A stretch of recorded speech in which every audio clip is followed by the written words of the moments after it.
Well, everybody, welcome again to another episode of Leading from Alignment with our good friend, John Opalewski. How are you today, John? Jim, I'm doing good. It's always a pleasure to spend time with you. And my day is much better because we're recording together. Same here. This is podcast 86.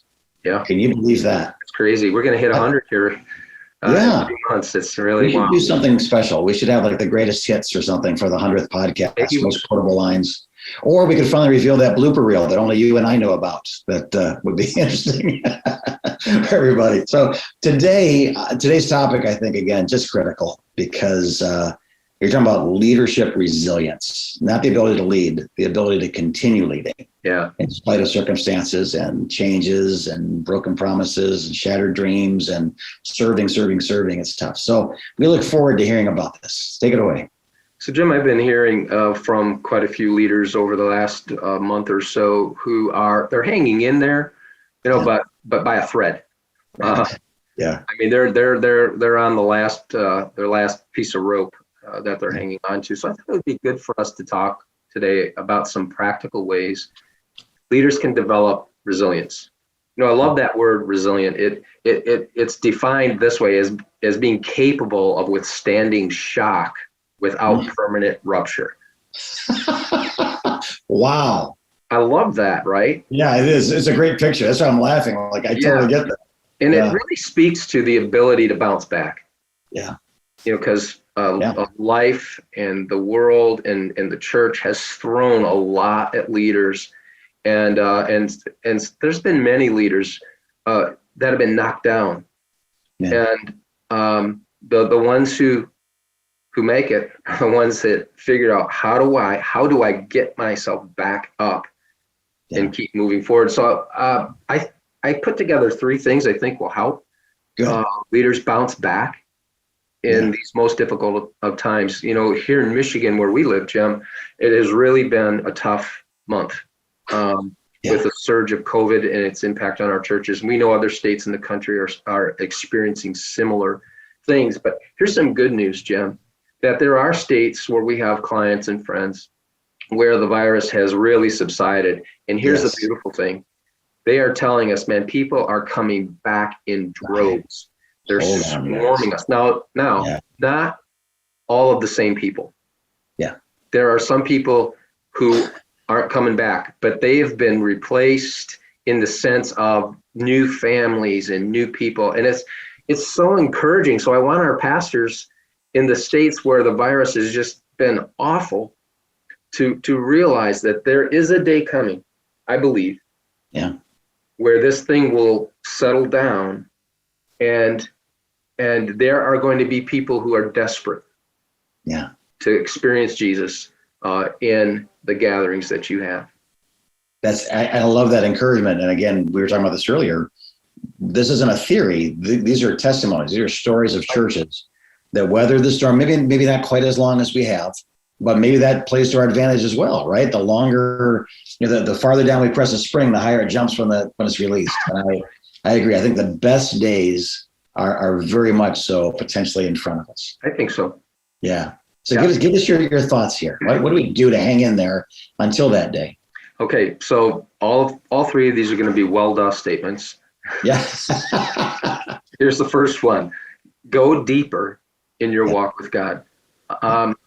Challenging times call for forcing our roots deeper into Christ.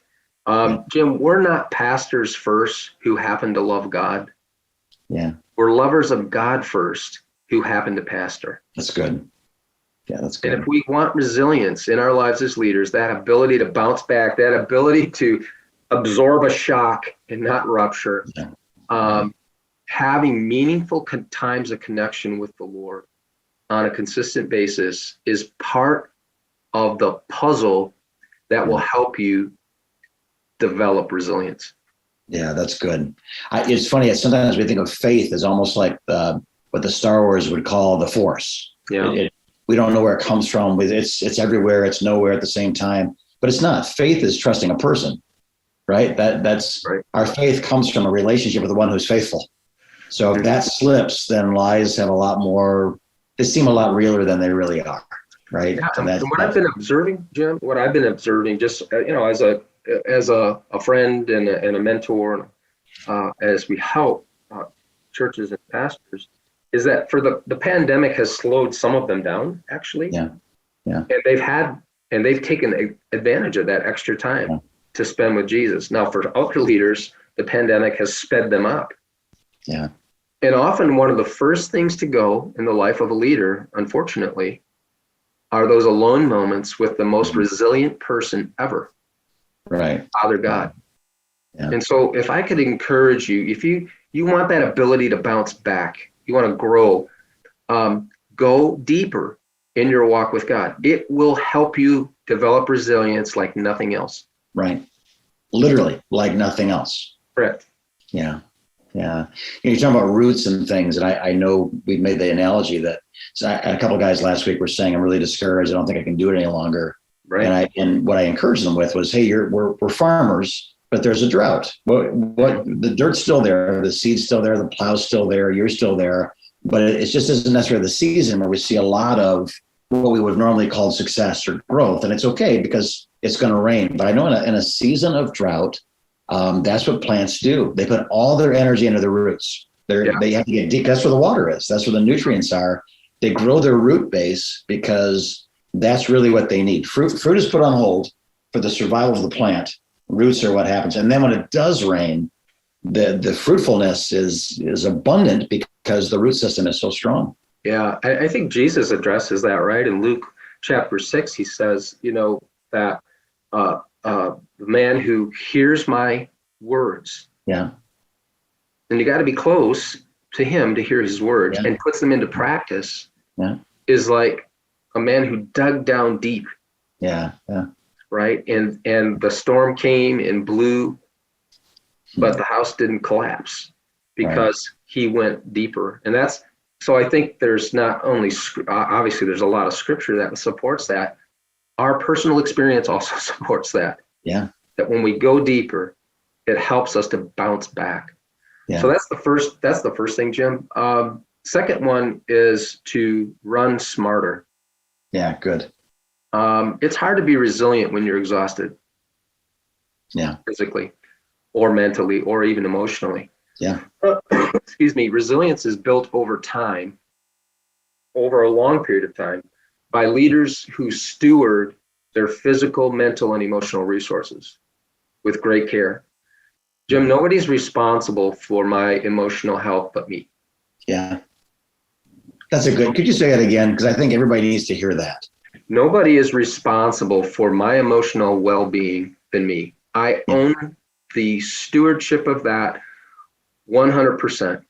Yeah. And so it's up to me to figure out a pathway. And we do this with pastors all the time. I mean, all the time we're talking about this, a pathway to do this smart kind of running.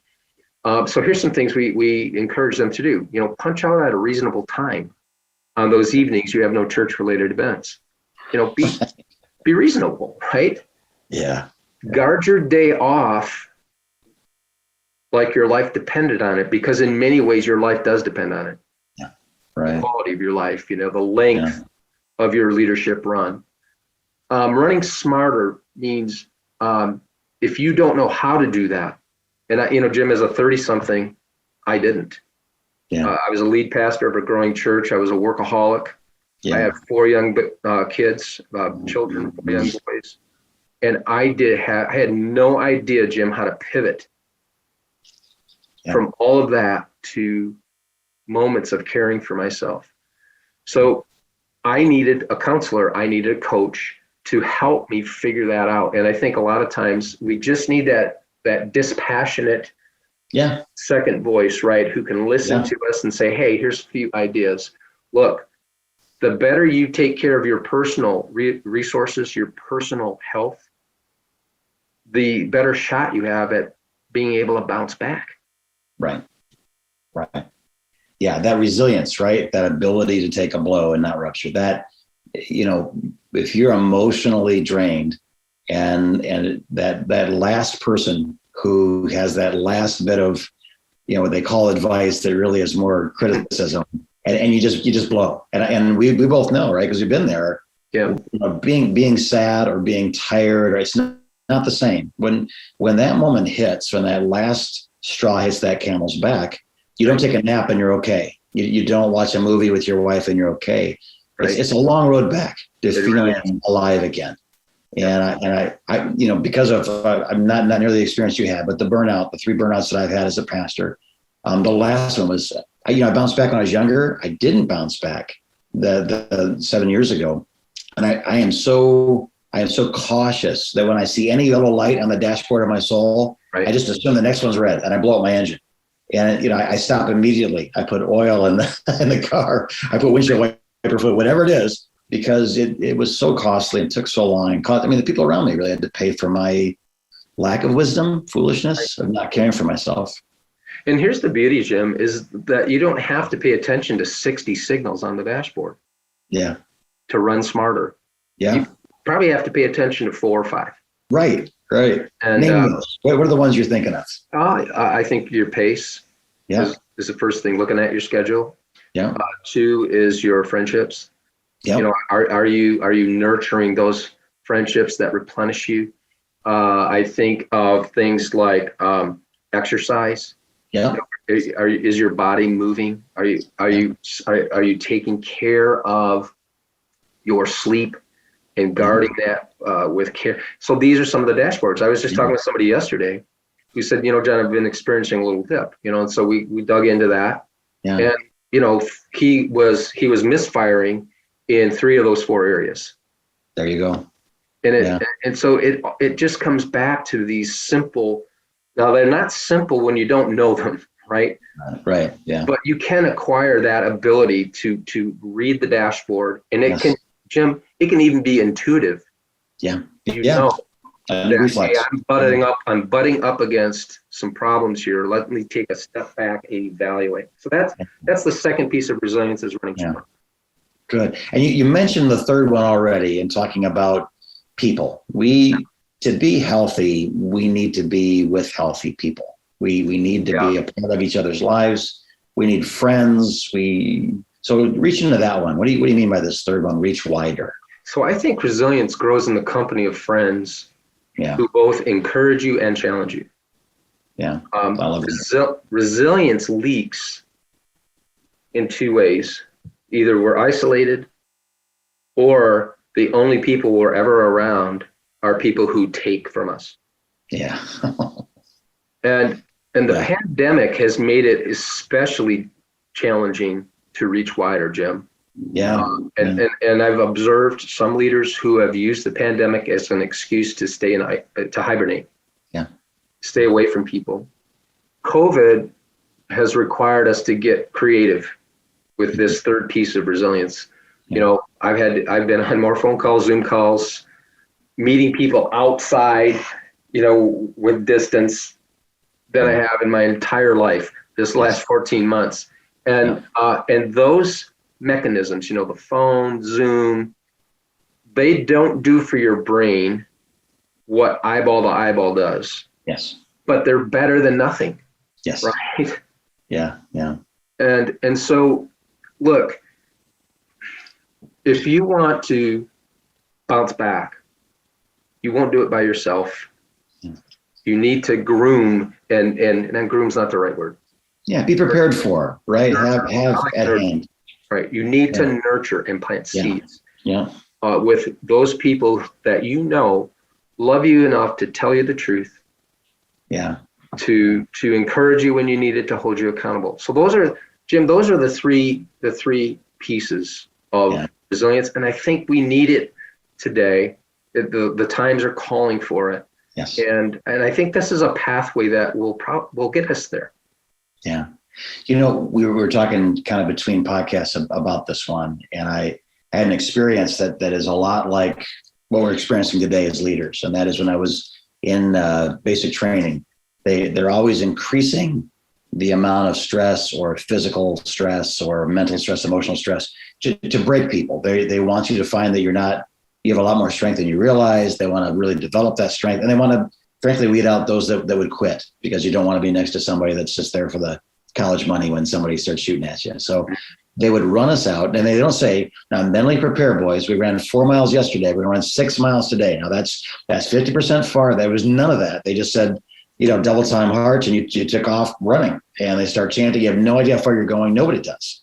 And but once you went past a certain place you'd never been before, something goes, man, I remember how hard it was when I got here to get back. And every step is now 2 steps. And, now you're 3 steps and now it's 6 steps. Now you're 20 steps, it's 40 steps back. And then finally they would turn around. Like you say, okay, all right, now mentally I know how far it is back to where I started from.